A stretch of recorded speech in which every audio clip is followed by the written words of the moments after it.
नमस्कार, आपण पाहत आहात सह्याद्री न्यूज, आवाज महाराष्ट्राचा। भाऊ आणि सुमित भैया, थोडंसं सुमित भैया, आज तुमच्या भाषणाची लय खूप वेगळ्या पद्धतीने होती आणि आज झालेल्या टीकेला उत्तर द्यायचं ह्या भूमिकेतनं तुम्ही तुमचं मनोगत व्यक्त करण्याचा प्रयत्न केला।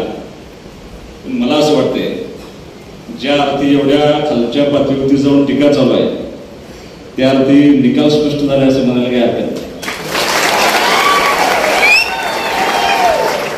भाऊ शक्यतो पायाखालची वाळू सरकली, मनोबल खचलं की अशा पद्धतीचे वल्गना करून काय मिळते का बघण्याचा प्रयत्न त्या ठिकाणी होत असतो। त्यामुळं मला असं वाटतं की त्याला फारसं महत्त्व न देता, ज्या पद्धतीनं गेले अनेक दिवस तुम्ही सगळेजण माझ्यासाठी आपल्या पार्टीसाठी काम करताय, त्या पद्धतीनं आपलं काम चालू ठेवणं अत्यंत महत्त्वाचं आहे।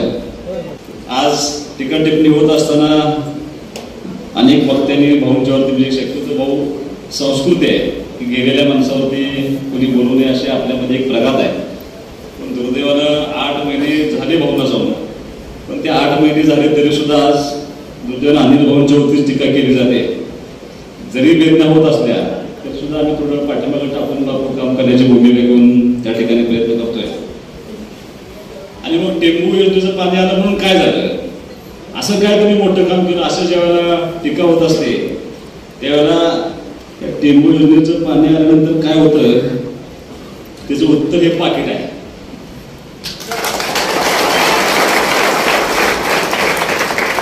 रुपेशच्या चिरंजीवानं आज मला इलेक्शनच्या निमित्तानं मदत करणं, त्या मुलानं त्याच्या कुस्तीमध्ये कमवलेले पहिलं बक्षीस मला देण्याचा निर्णय घेतला।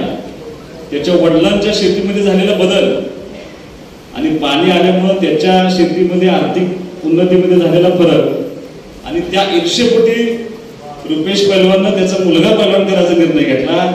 पैलवान पाणी आल्यानंतर तुम्ही पैलवान करायचा निर्णय घेतला नसता, बरोबर आहे की नाही? पाणी आलं, आर्थिक सुबत्ता आली म्हणून तुम्ही तो निर्णय घेतला। त्या मुलाला बक्षीस मारल्यानंतर तो मुलगा जर माझ्यापेक्षा बक्षीस देत असेल तर याच्यापेक्षा दुसरं कुठल्याही सर्टिफिकेटची तुमची आवश्यकता नाही असं मला म्हणायला काही हरकत नाही। पत्रकार बंधूंना माझी विनंती आहे की मुलं माझ्यापेक्षा जास्तीची माहिती तुमच्याकडे 100% आहे। या मतदारसंघामध्ये ह्या टेंबू योजनेचं पाणी आल्यामुळे झालेला बदल किंबहुना त्या सगळ्याचा परिणाम या विटा शहरावरती जो भाऊ झालाय तो इतका प्रचंड मोठा आहे की त्याची कल्पना तुम्ही करू शकणार नाही। आजही या विटे शहराच्या अवतीभोवती असलेले हजारो हेक्टर क्षेत्र आज ही शेतीवरती अवलंबून आहे। 50% पेक्षा जास्तीची लोकसंख्या आजही या शेतीवरती अवलंबून आहे आणि या शेतकऱ्यांच्या आयुष्यामध्ये खऱ्या अर्थानं प्रचंड मोठा बदल, ती शक्ती निर्माण करण्याचं काम या पाण्याच्या निमित्तानं झालंय। त्यामुळे मी त्याच्यावरती फारसं काही बोलणार नाही। मी विधानसभेच्या निवडणुकीच्या निमित्तानं फिरत असताना मी शेवटला हेच सांगत होतो की विधानसभेपेक्षा माझं ध्येय कसल्याही परिस्थितीत मला विटा नगरपालिकेचा सत्ता घ्यायची, त्यासाठी तयार केला आणि कशासाठी घ्यायचे काय आम्हाला तुमची जी रवायत नाही काय आता तुम्हाला दिलं ना 40 वर्ष 50 वर्ष लोकांनी तुम्हाला संधी दिली, तुम्ही काही करू शकला नाही, तुम्ही करू शकला नाही म्हणून लोक आज आमच्या पाठीमागे उभारण्याचा प्रयत्न करतात। तुम्ही तुमच्या मनोगतात भाऊ सांगितलं की अनेक पाठिंबे होते। मी धर्मेश भैयांच्या कार्यक्रमात सांगितलं बापू की धर्मेश भैया तुम्ही त्या माळेची गाठ सोडली, फक्त गाठ सोडायचा भाग बाकी होता।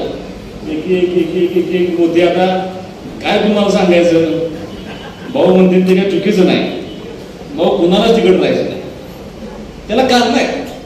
आज सुहास बाबर काय देऊ शकतो का, काय देऊ शकत नाही, त्याला दिली तेवढी परिस्थिती नाही। वडिलांच्या पश्चात होणारी पहिली निवडणूक आम्ही आज आमचं कुटुंब लढतोय, आमच्या कुटुंबात निर्णय करणार सुद्धा आम्ही दोघंच आहोत। ते अशा परिस्थितीमध्ये ही माणसं जेव्हा आमच्या परत मी समजा कुणाला देऊ शकतो एखाद्याला कुणाला देऊ शकतो असतो, अशोक भाऊ मी त्याने एवढा मोठा आहे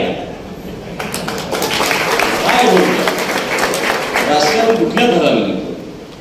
ज्या माणसाकडे एवढ्या मोठ्या बँक आहेत, ज्या माणसांच्या एवढ्या मोठ्या संस्था आहेत, त्या माणसांना सुहास बाबर काही देऊ शकत नाही। हा मात्र अशोक भाऊने आशीर्वाद इतका मोठा मला दिलाय की त्याचा त्रास तुम्हाला फार व्हायला।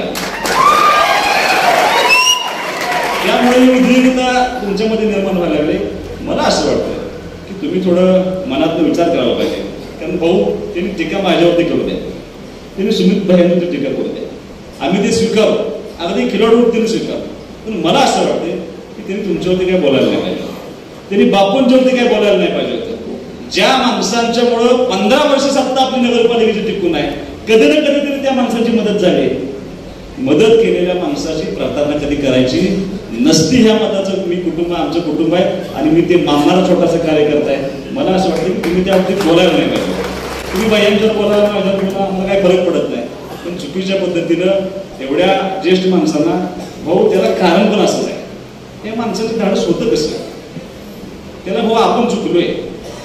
आपली आप्पा मला आठवतं 2012 सालीच कार्यक्रम झाला असते.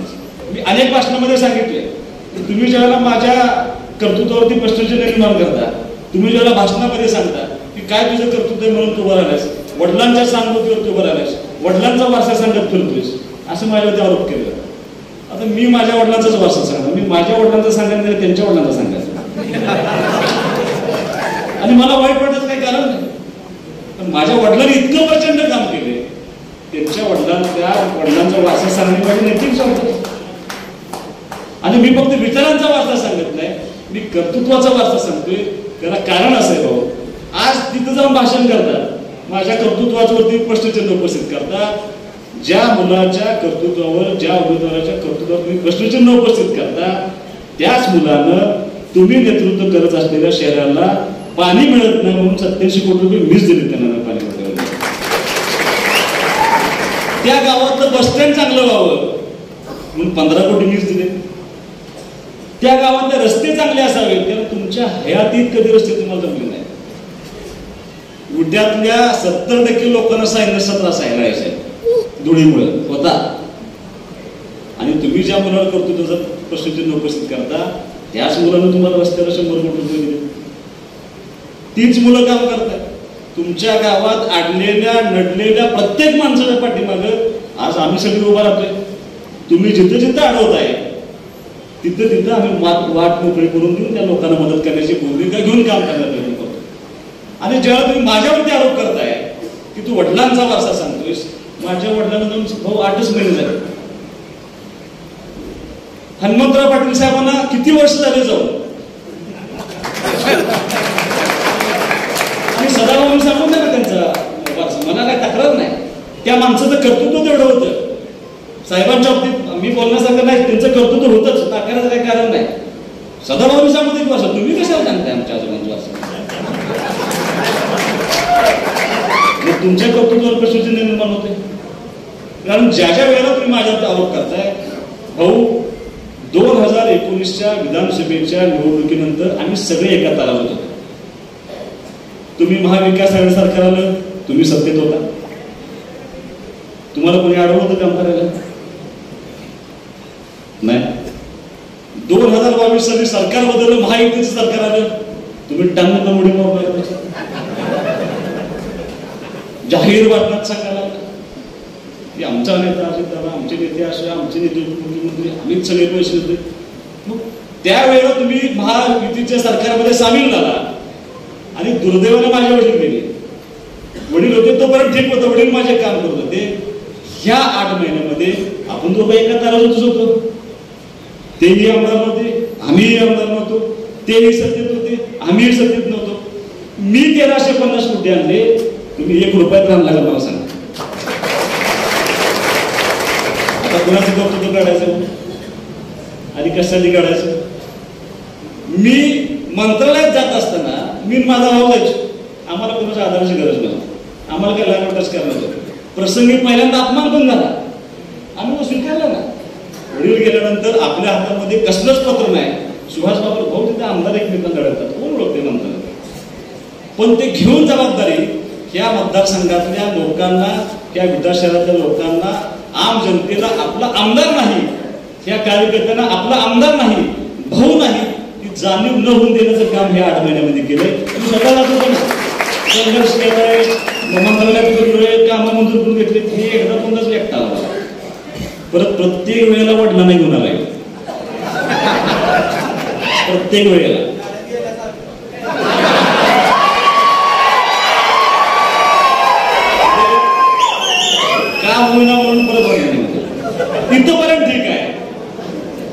मागायला तर वडिलांनी तिकीट मागायचं.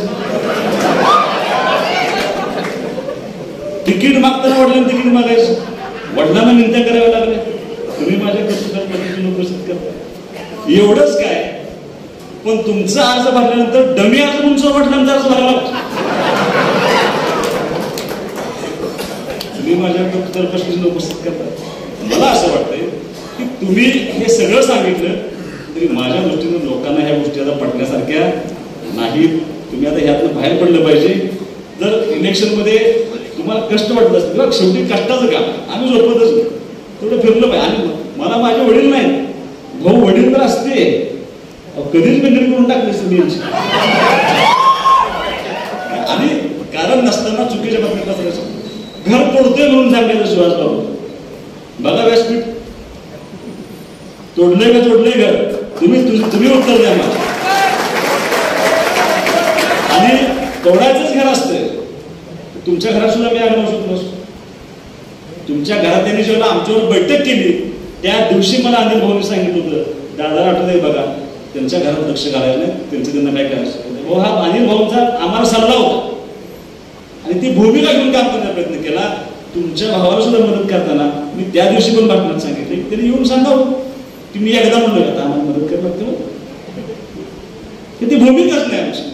मदत केल्यानंतर तुम्ही आम्हाला मदत करावी या अपेक्षेनं कधीही मदत न कर म्हणजे मदत करावी अशा भूमिकेतून आम्ही त्या ठिकाणी राजकारण समाजकारण करत नाही. एका चांगल्या भावनेनं कुणाचंही कर्तृत्व नाही. तुम्ही माझा तर तुम्हाला आशीर्वाद आहे, मी आशीर्वाद केल्यानंतर मोठा नाही पण तुम्हाला सल्ला आहे, आता तर इथनं पुढे काय मी एकत्र राहा. पण काय ही जेव्हा माझ्यावर बैठक केली नाही ह्यांची मतं ऐकली मी त्यांच्या ऑफिस. म्हणजे आज जी ताकदीने करतात एकमेकांनी बदलच पाहिजे. हो अजिबात तुम्ही वेगळं होऊ नका, कारण तुमची मतं मी उमेदवारावर ऐकलीत. ती जर मतं मी त्यांना सांगितली उमेदवाराला तर मोठ्या अडचणीने त्या ठिकाणी सामना करावा लागला. त्यामुळे मला त्याशी नाही, मला तुमचा आशीर्वाद आहे. तुम्ही ताकदीने त्या ठिकाणी द्यायला पाहिजे. प्रत्येक गोष्टीमध्ये राजकारण करत असताना आरोप प्रत्यारोप किती वेळा आरोप करायचा. झाले की एकदा दोनदा झालं, आता ते सगळ्या गोष्टी चर्चा झाल्या. आता नवीन पान काढल्या. आता मला एकाशे लढत झाली असं चित्र वेगळं दिसलं असतं. आणि इतकं वेगळं दिसलं असतं तुम्ही 60-70 मतदान काढलं असतं. आता म्हणजे एकाशे लढतीमध्ये होत असताना सुहास बाबांना आमदार उभा केला. आता म्हणजे कमाल झाली. एका बाजूला तुम्ही माझ्या कर्तृत्वावर प्रश्नचिन्ह उपस्थित करताय आणि एका बाजूला मान्य करताय घेऊन डाव टाकतो राजकारणात. अण्णा माझ्या शब्दावर उभा राहतील काय बोलतो. ज्या दिवशी अण्णांचं शिष्टमंडळ मला भेटायला होतं त्या दिवशी परखडपणे माझ्या रेकॉर्डिंग सुद्धा केले त्यांनी. परखडपणे मी मत मांडणारा कार्यकर्ता होतो. मी त्यांना स्पष्ट सांगितलं तुमचं काय ठरलंय मला माहित नाही, माझ्या एवढून हयात नाही, रुजवात कोणाची घालायची. आणि मी आज अशा कंडिशन मध्ये की मला पार्टीसाठी उभाच राहावं लागते. पार्टीसाठी मी थांबून चालत नाही. मला माझ्या पार्टीचा आदेश आहे, मला माझ्या लोकांचा आदेश आहे की मी उभा राहिलं पाहिजे, मी उभा राहणार आहे. तुम्ही म्हणत असाल तर मी अण्णांना साष्टांग नमस्कार करून त्यांची माफी मागतो आणि त्यांना विनंती करतो की तुम्ही माझ्या मागे उभा राहा. हा म्हणणारा मी कार्यकर्ता आहे. तुम्ही जाऊन काय सांगितलं यावेळेला उभं राहायला लागतंय, आम्ही मागे आहे. हे कुणी सांगितलं? हे तुम्ही सांगितलं आणि तुम्ही फसवलं म्हणून अण्णा रागापोटी उभा राहील.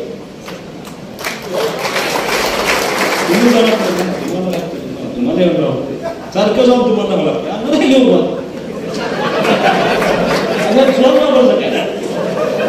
एका बाजूला म्हणायचं काही कळत नाही, परत म्हणायचं अण्णा उभा केले.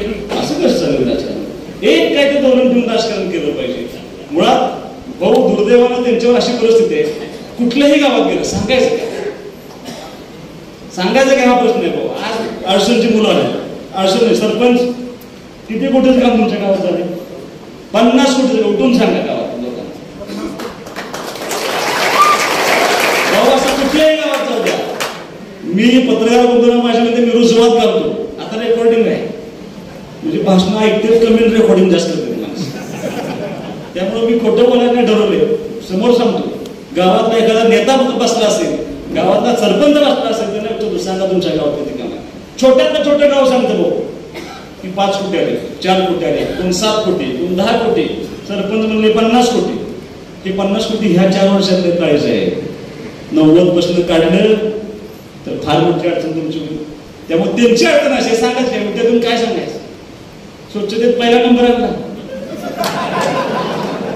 आता तुम्ही एकटे ना कसं काय नाही आलाच नंबर, मी काय नाकायचं काही कारण नाही, आला असं नंबर. खानापूर नगरपंचायतचं पण आलाय, ते आमच्या ताब्यात आहे. ही सगळी मंडळी तुमच्या बरोबर होती म्हणून पहिला नंबर आला. ही सगळी मंडळी तुमच्यावर होती म्हणून त्यांचा पहिला नंबर आला. तुमच्या एकट्याचं श्रेय अजिबात नाही. आज काय चाललंय, आज त्या टक्केवर जाऊन आमच्याकडे तुमचं भाषणात गेले की टेंबूनुसार टप्प्याचे 10% मिळाले. मला तर 10% मिळाले असेल तर तुम्ही इलेक्शन करू नका, मी वाईट कार्यक्रम काढून टाकेन. एका बाजूला म्हणायचं की आमच्याकडे लय पैसे त्यांच्याकडे नाही, परत भाषणातून सांगा की टक्केवारी घेणार नाही पैसे. एक काय तर बोललं पाहिजे. माझ्यावर जेव्हा टक्केवारीचा आरोप केला जातो त्यावेळेला दरवेळेस भाई त्यांची बातम्यात सांगितलंय एकमेव नगरपालिका आहे या स्थानिक स्वराज्य संस्थांमध्ये, एकमेव नगरपालिका एवढ्या नगरपालिका असे जिचं टेंडर कधी भिलो नाही. आमच्या पंचायत समिती, जिल्हा परिषद, डीपीडीसी सगळी टेंडर बिलो असते, 20-20%, 30-30% बिलो असते. एकमेव नगरपालिका असे 9% अबो, ते 9% आणि परत 20 मागायचे. ह्यांच्या कामात 29% टक्केवारी यांच्या आकडा आहे. आम्हाला कॉन्ट्रॅक्टर सांगतात. अशी अवस्था असताना कुणावरती आरोप करणं अत्यंत चुकीच्या पद्धतीने काम करायचं आहे. आणि प्रत्येक वेळेला आता सांगायला काय नसल्यामुळे वर झाले काय, कॉलेज काढलं दूधसन काढलं, कॉलेज काढलं दूधसन काढला, बँक काढली, एवढा पगार दिला, एवढी कामाला लावली, तेवढी किती कामाला लावली मला आकडा द्या तुमच्या किती कामाला लावली. 1000 रुपये भाव शिल्लक, त्या 1000 मधली ह्या मतदारसंघातली किती आहेत,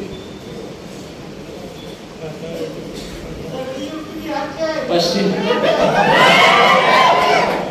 निवडणूक आली की कामाला लावायचा 6000 पगार, 20,000 वर सही. निवडणूक संपले की त्याचा पगार 3000 करायचा, आपण सोडून जातोय.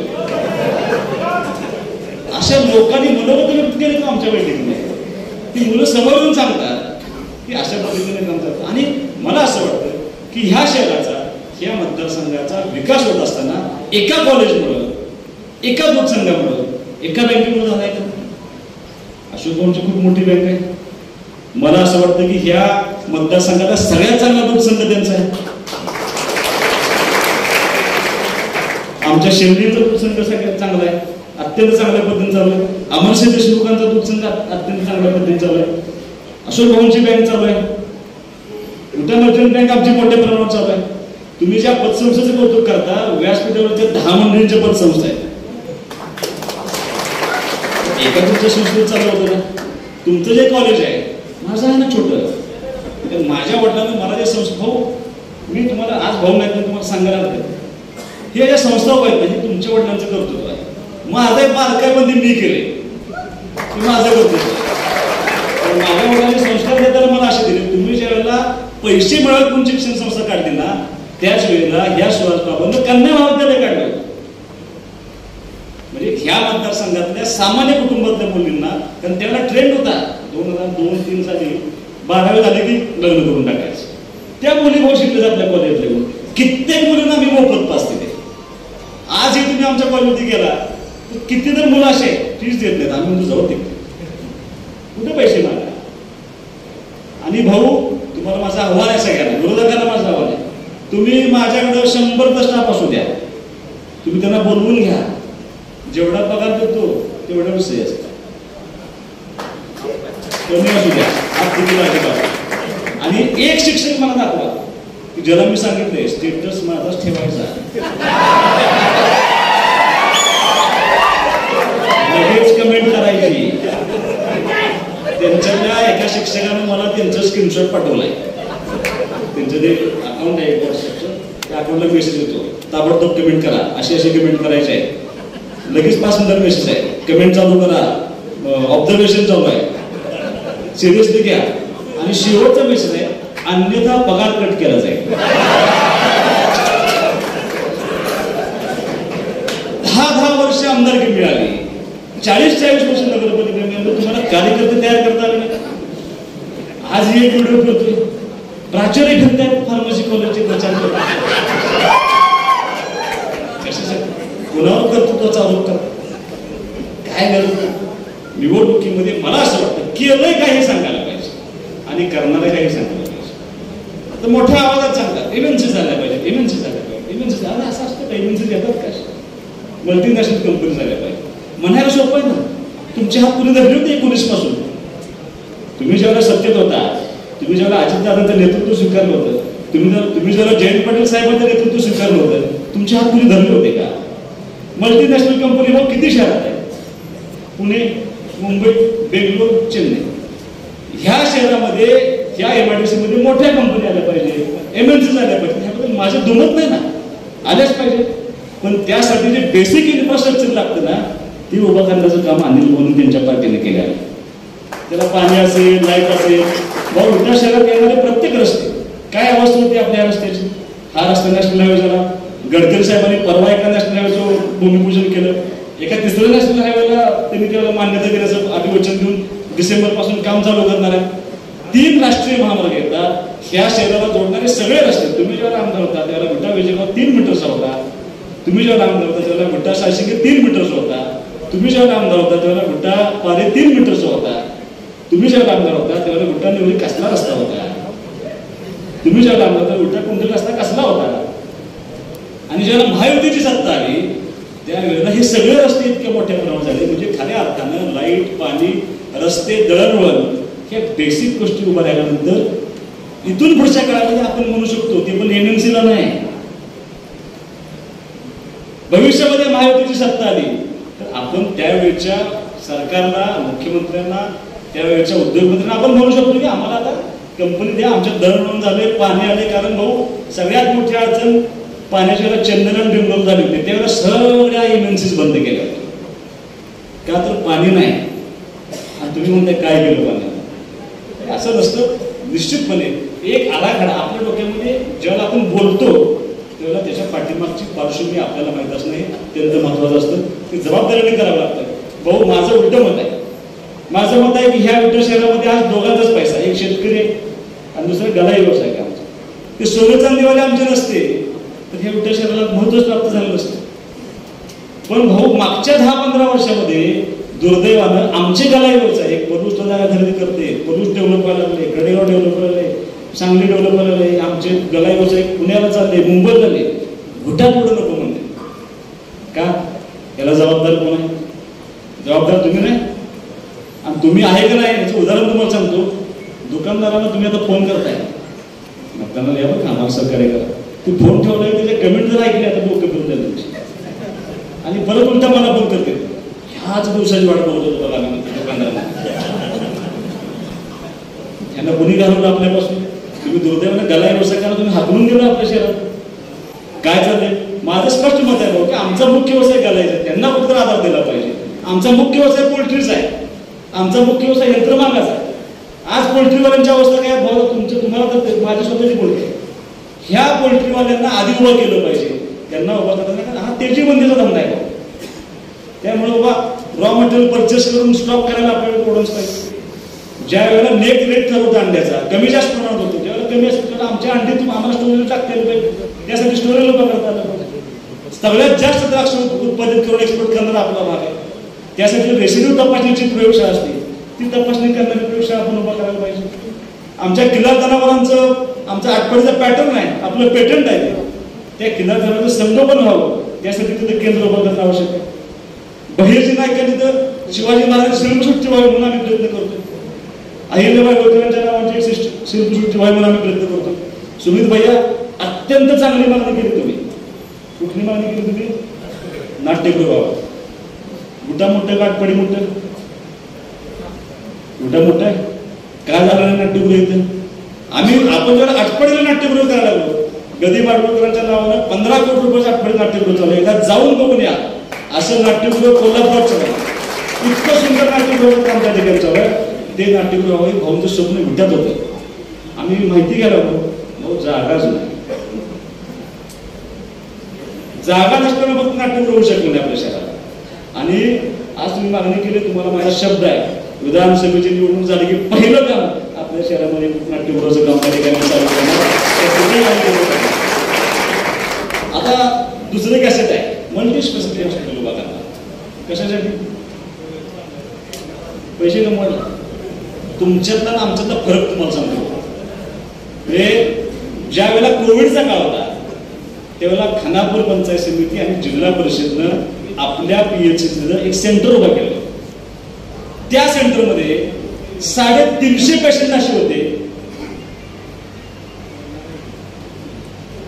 350 पेशंट असे होते की ज्यांना मोफत ट्रीटमेंट दिली, कसलेही पैसे घेतले नाही, जेवण मोफत दिले, चांगले करून घरी सोडले.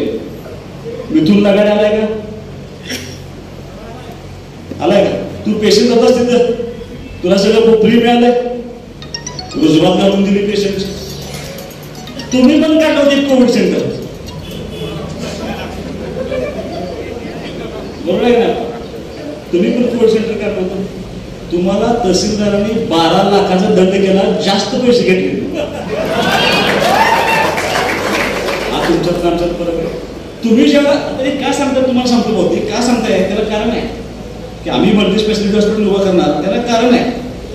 कारण काय की आटपाडीमध्ये एक उपजिल्हा रुग्णालयाचं काम चालू आहे 50 बेडचं, आणि विट्याला 100 बेडचं उपजिल्हा रुग्णालय आपण मंजूर केले, जिथे पेशंटचे मोफत उपचार होणार आहे. ते समजून घ्या. आम्ही सांगतो की आम्ही मोफत उपचार करणार आहे, ते सांगताय आम्ही मल्टी स्पेशालिटी हॉस्पिटल करणार आहे. कशासाठी? 2 मुलांची व्यवस्था करण्यासाठी. हा तफावत तुमच्यात आणि आमच्यात आहे. एक विजन घेऊन चाललोय भाऊ आम्ही. ह्या मतदारसंघामध्ये चांगलं काम झालं पाहिजे, या भूमिकेतनं काम करण्याची जबाबदारी मी घेतो. भाऊ मला खरं बोलायला नव्हते ह्या विषयावरती. आमच्याकडे आरोप केले, ते संस्था परत परत कारखान्यात 5 निवडणुका झाल्या त्या 2004 पासून. एकदा तुम्ही जिंकली, 2004ची निवडणूक कारखाना कारखाना कारखाना करून जिंकली तुम्ही. माझं तुम्हाला आव्हान आहे, 4 साली तुम्ही ती निवडणूक जिंकली, तुम्ही त्या कारखान्याला काय मदत केली का? काही सुद्धा मदत केली नाही. तो सभासदांना राहून प्रयत्न केला का? काही केलं नाही. मी माहिती घेत होतो भाऊ, सगळ्यात कमी कर्ज यशवंत कारखान्याचं होतं. सगळ्यात कमी 400-500 कोटी कारखाने थकीत असल्याने कधी घेतले नाहीत. यशवंत मात्र राजकीय हेतून घेतला गेला, त्याचा लिलाव केला गेला. आमच्या वडिलांनी बरेच तोपर्यंत त्याचं उत्तरदायित्व सोडलेलं नाही. आयुष्यभर त्यांच्या मनात निश्चय होते की पाणी नसताना मी कारखाना चालवायचा प्रयत्न केला, पण पाणी आल्यानंतर मला दुर्दैवाला ते माझ्याकडे नाही. एकदा चालवून सभासद द्यायची त्यांची भावना होती. हो, तिने उत्तरदायित्व सोडलेलं नाही. आम्ही दोघं भाऊ आहे, अजून उत्तरदायित्व सोडलेलं नाही मी, आणि सोडणार पण नाही. शेवटपर्यंत प्रयत्न करत राहणार. आणि तुम्ही जेव्हा आमचा आरोप करता, आता मला हे काही माहित नव्हतं, मला ही चिठ्ठी आल्या. ज्या आजोबांचा वारसा सांगता त्या आजोबांच्या नावाचा बाजार कुठे आहे? आहे का? हनुमंतराव पाटील कुक्कुटपालन सहकारी संस्था कुठे आहे का? ग्रामदेवते आपलं श्रीनाथ, त्या ग्रामदेवतेच्या श्रीनाथ तीर्थमार्ग सहकारी संस्थाचं कुठं आहे का? लोकनेते हनुमंतराव पाटील खाजगी करून टाकला तुम्ही. तुमच्या चुका आपलं आपण ठेवायचं, त्याचं आपण बघायचं. ठीक आहे, पद्धत बरोबर नाही. आणि मंगल कार्यालय काय अवस्था आहे आज भाऊ? तुमच्या पैशाचं मंगल कार्यालय आहे ते.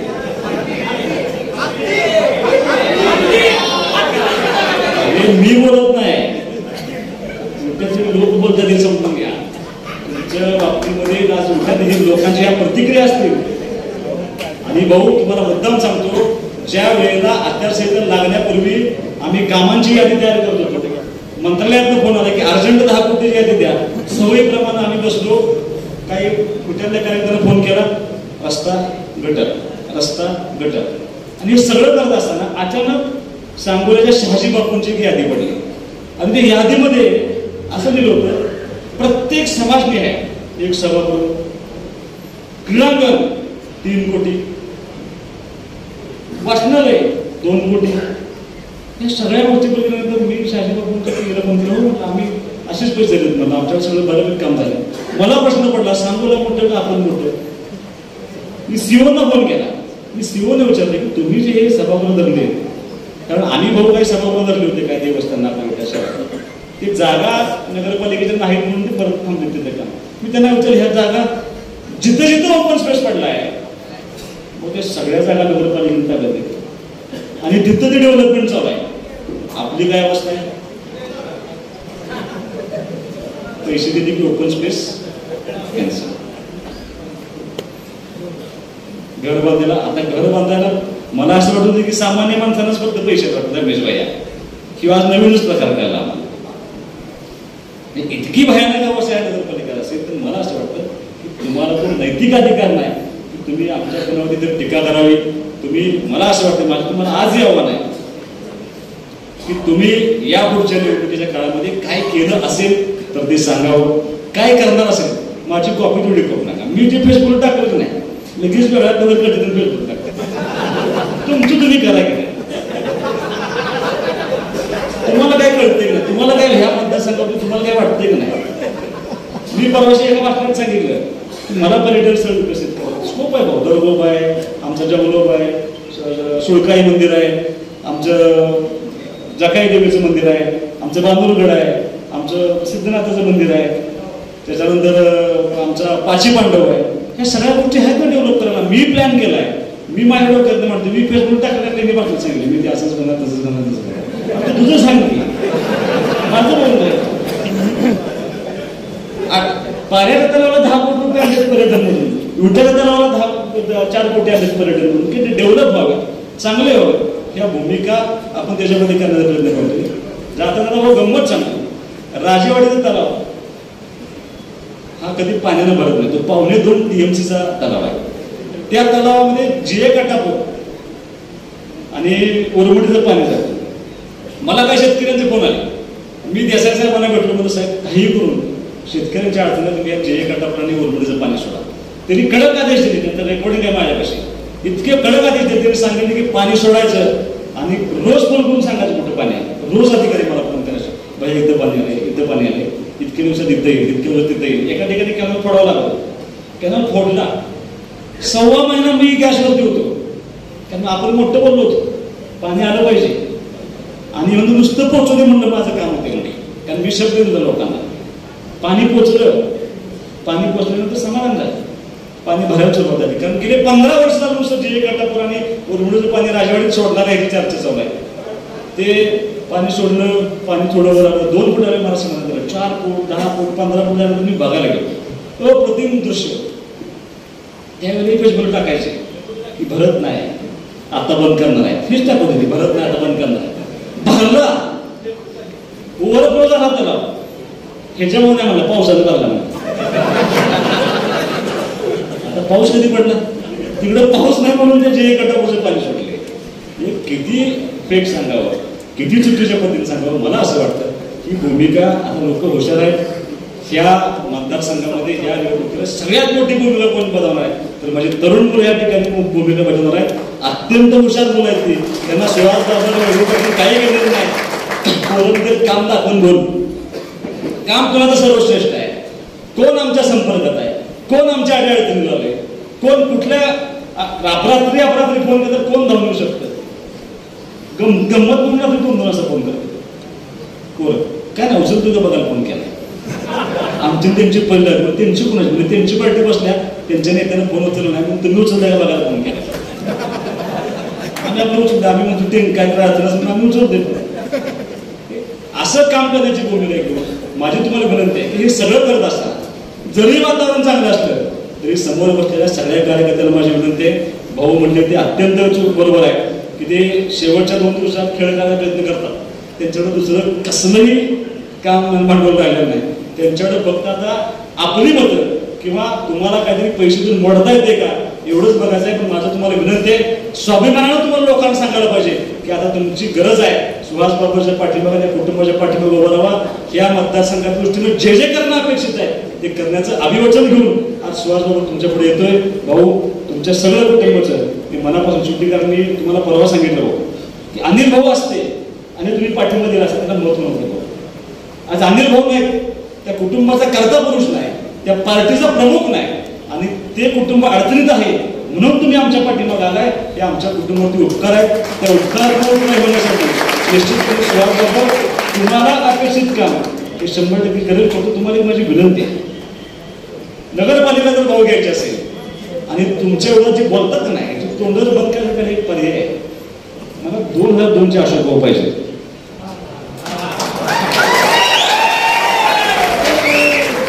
2002चे अशोक भाऊ ज्या दिवशी होतील ना सुमित भैया पण मग सुरुवातीला विश्वास तुम्ही डोक्यात न काढा ते. तुम्ही बघितलं असेल, तुम्ही लहान आहे, आम्ही बघितलं होतं, आम्ही राजकारणात नव्हतो. पेट्रोल पंपापुढे काय घडले भाऊ मी बघितले 2002 साली. त्यामुळे तुम्ही तशी भूमिका घ्यावी, कारण तुम्ही खूप सज्जनपणे खूप शांतपणे भाऊ राजकारण केलं. अगदी तत्वच नाही, अगदी तुम्ही आज सुद्धा काय बोलता एवढं तुमच्यावरती बोलून सुद्धा तुम्ही शांतपणे घेतलं. याचे संस्कार त्यांनी घ्यावे अशी माझी विनंती आहे. यापुढे मला बोलायला लावू नका, आता कोणाची सभा घेऊन नका मला. आणि हे मी बोलत नाही, मला माहित नसते, मला लोक खंड सांगतात हे बोला. त्यामुळे असं काही न करता तुम्ही जरा उभं राहा. सारखं काय करतात दाखवायला सगळ्यांना, सारखं कसं करताय? हा 2 तास झालं सांगते, 2 तास झालं सभा बोलत, 2 तास झालं सांगते, 2 नंबर